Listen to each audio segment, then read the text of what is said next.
Okay, so this is a video of my modification to a 1960s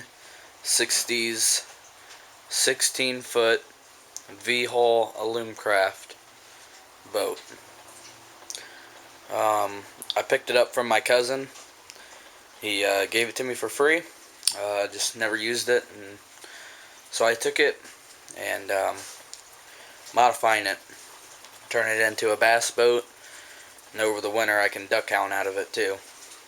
Otherwise that's the plan. You can see here where these little braces are. That's where the seat used to be. The aluminum bench seat. As you can see right here.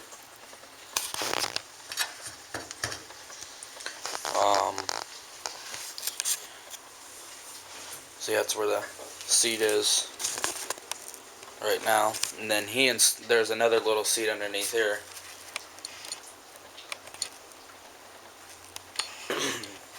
He never used that, so he put this plywood up here, put carpet on it, and as you can see right here, he had a trolling motor on it. This does have a trailer in it, or that came with it, I should say. It's in fairly good condition. Tires are nice.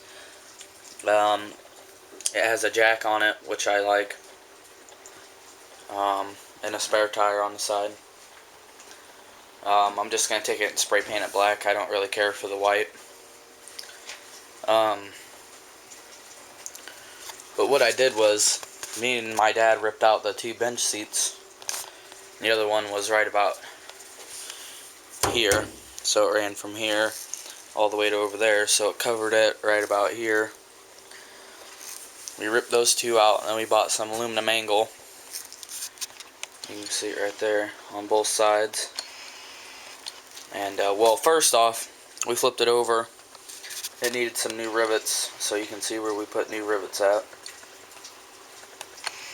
The heads on the other side were broken off, so we just used aluminum pop rivets and used paintable waterproof silicone, and then punched them down tight.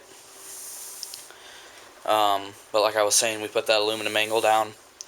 Then we were trying to figure out what we were going to do, how we were going to run the 2x4s. We bought this 2x12 because we thought we'd just run it down the middle. But I convinced them, let's just take some 2x4s and rip them in half. These are naturally waterproof.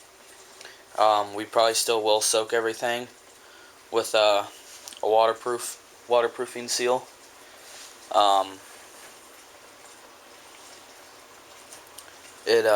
I think it turned out real nice. It'll be all flat. We didn't want it. It's a lot higher than we thought it would be, but that's because we put the aluminum angle up so high. We should have put it down lower.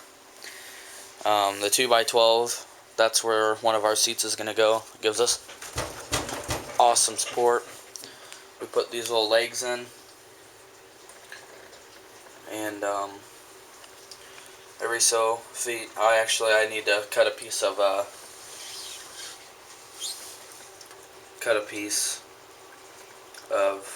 OSB to fit underneath of them.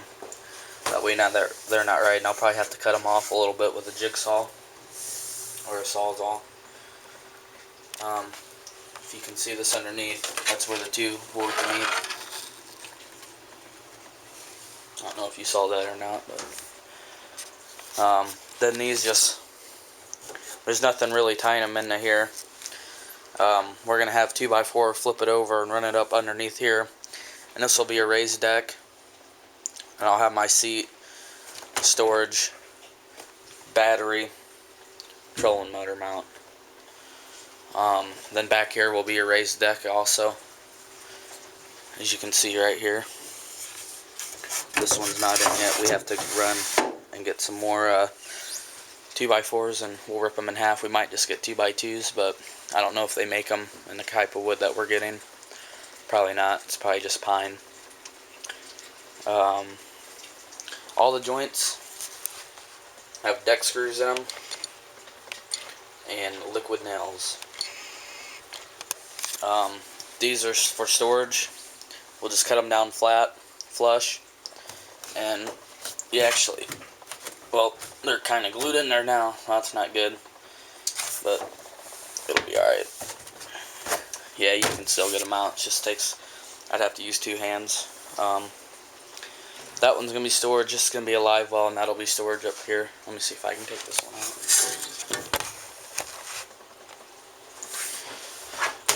There. That one comes out a little bit more easier. But, yep, that'll just sit right back in there. And, then underneath here will be styrofoam for buoyancy and just to kind of fill up the space. We're going to try and waterproof it somehow. I think we might just take spray foam and spray it over the rivets. That's where I am so far. I'll update you a little bit later.